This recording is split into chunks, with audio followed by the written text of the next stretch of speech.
नमस्कार दोस्तों। आज का हमारा टॉपिक है भाषा के कार्य। ये एक छोटा सा टॉपिक है और इजी टॉपिक है, और कई बार क्या है, इससे क्वेश्चन बन जाते हैं आपके एग्ज़ाम में। तो ये करना है इसलिए आपके लिए ज़रूरी है। तो देखते हैं फटाफट क्या है भाषा के कार्य। तो भाषा के कार्य, देखिए पहला कार्य जो है भाषा का हमारा क्या है, इच्छाओं और आवश्यकताओं की संतुष्टि। अब जैसा कि आपको पता है भाषा क्या है, भाषा एक अभिव्यक्ति का माध्यम है।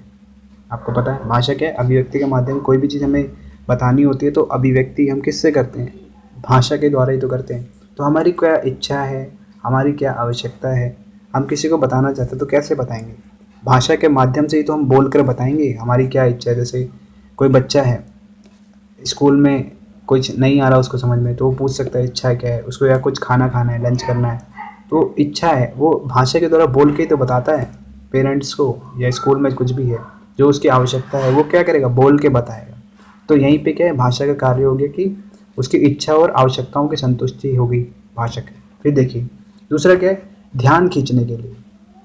अब किसी का ध्यान खींचने के लिए भी जो है भाषा की ज़रूरत पड़ती है। जैसे आपने देखा होगा स्कूल में क्या होता है, कई बार क्या है, कुछ किसी को ध्यान खींचना है टीचर का, तो वो क्या है, कुछ क्वेश्चन पूछेगा, प्रश्न पूछेगा, है ना, प्रश्न पूछेगा या कुछ ऐसे अटपटे से क्वेश्चन पूछेगा ताकि क्या है, ध्यान खींचने के लिए अपनी तरफ। या कोई इंटेलिजेंट स्टूडेंट है, वो हर क्वेश्चन का आंसर पहले देने के लिए कोशिश करेगा, भाषा के माध्यम से अच्छे से देने की कोशिश करेगा ताकि टीचर का ध्यान उसकी तरफ आए कि हाँ चलो ये इंटेलिजेंट है, अच्छे आंसर दे रहा है, भाषा के द्वारा, है ना, बोल बोल के। तो इसीलिए ध्यान खींचने के लिए भी जो है भाषा का इस्तेमाल किया जाता है। अगला देखिए, विचार विनिमय का सरलतम साधन है। तो विचार विनिमय, विनिमय का मतलब क्या होता है, विनिमय का मतलब होता है लेन देन करना।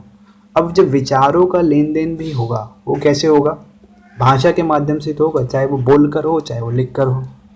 तो विचारों का विनिमय भी जो है भाषा के माध्यम से ही होगा। जैसे एक व्यक्ति दूसरे को बोल रहा है, जैसे टीचर हो गया, टीचर क्या स्टूडेंट को बोल रहा है कोई चीज़, अब स्टूडेंट क्या है, उसको समझ में आ रहा है नहीं आ रहा है, ये कुछ पूछना है तो वो बताएगा। तो यानी क्या, विचारों का विनिमय हो रहा है, वो भी किसके द्वारा हो रहा है, भाषा के माध्यम से। तो भाषा का ये भी एक इम्पॉर्टेंट जो है कार्य है। अगला देखिए, सामाजिक संबंध बनाने के लिए, नहीं हर व्यक्ति क्या है, क्योंकि एक इंसान जो है, इसको बोलते हैं ना सोशल एनिमल है, यानी समाज में रहता है, तो उसको समाज के से कई रोल होते हैं। समाज में उसको बातचीत करनी पड़ती है, पड़ोसी हैं, स्कूल जा रहा है वहाँ पे भी उसके दोस्त बनते हैं। तो एक समाज में उसको अच्छा रहने के लिए, या जो भी बोल सकते हैं हम सामाजिक संबंध, तो वहाँ पे क्या है, भाषा के द्वारा ही होता है। अगर मान लो जो बच्चा बोलता ही नहीं है, कम बोलता है, तो उसका जो है समाज में विकास या सामाजिक विकास कम होता है। और जो बच्चा ज़्यादा बोलता है उसका सामाजिक विकास ज़्यादा होता है, उसके दोस्त भी ज़्यादा होते हैं। तो सामाजिक संबंध यानी समाज में ज़्यादा लोगों से जान पहचान बनाने के लिए, सामाजिक विकास के लिए भी भाषा का कार्य होता है, इम्पोर्टेंट है। अब देखिए आगे, अब देखिए भाषा का कार्य क्या है, ज्ञान प्राप्ति में। ज्ञान प्राप्ति में के प्रमुख साधन के रूप में जो है, जैसे हम किसी भी चीज़ का ज्ञान प्राप्त कर रहे हैं, जैसे आप अभी एक वीडियो देख रहे हैं, तो जो मैं आपको बता रहा हूँ और जो आप ये पढ़ रहे हैं ना, लिखा हुआ जो पढ़ रहे हैं, तो ये क्या है, ये भी तो भाषा ही है। ये लिखा हुआ है, ये लिखित भाषा होगी, मैं बोल के बता रहा हूँ तो ये बोल ही हुई है तो भाषा ही। तो ज्ञान प्राप्ति आप किससे कर रहे हैं, भाषा के, तो ये भी एक क्या हो गया, भाषा का कार्य ही हो गया। ठीक है, अब देखिए अगला पॉइंट, दूसरों के विचारों को प्रभावित करने में भाषा का इंपॉर्टेंट कार्य ये भी कि दूसरों के विचार, जैसे एक अच्छा स्पीकर होता है, वो क्या दूसरों के दिमाग में क्या चल रहा है उसको क्या, जैसे कोई सेल्समैन हो गए या कोई नेता लोग हो गए ना, वो क्या करते हैं, इस तरह से बोलते हैं कि दूसरों का विचार बदलने हैं ताकि वो हमें वोट डाल सके, है ना। तो इस तरह से उनकी भाषा होती है, यानी दूसरों के विचारों को उधर बदलना होता है, उनको प्रभावित करना होता है ताकि वो हमारी साइड में आ जाए। तो वहाँ पे क्या होता है, यानी जिसकी भाषा जितनी प्रभावी होगी वो उतने ही वोट, या बोल सकते हैं उतनी जनता उसकी तरफ हो जाएगी। अगर हम राजनीति की बात करें, नेता लोगों में ऐसे तो होता है कि किसका बोलने का तरीका अच्छा है, तो ये भी क्या है, भाषा के द्वारा ही होता है।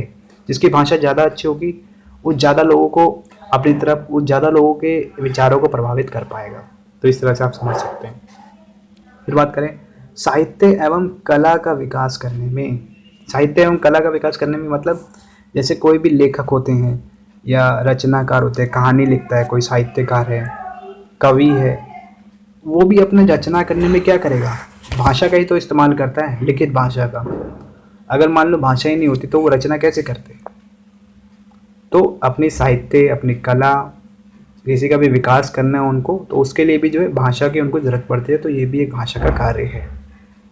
अब देखिए सामाजिक मूल्यांकन।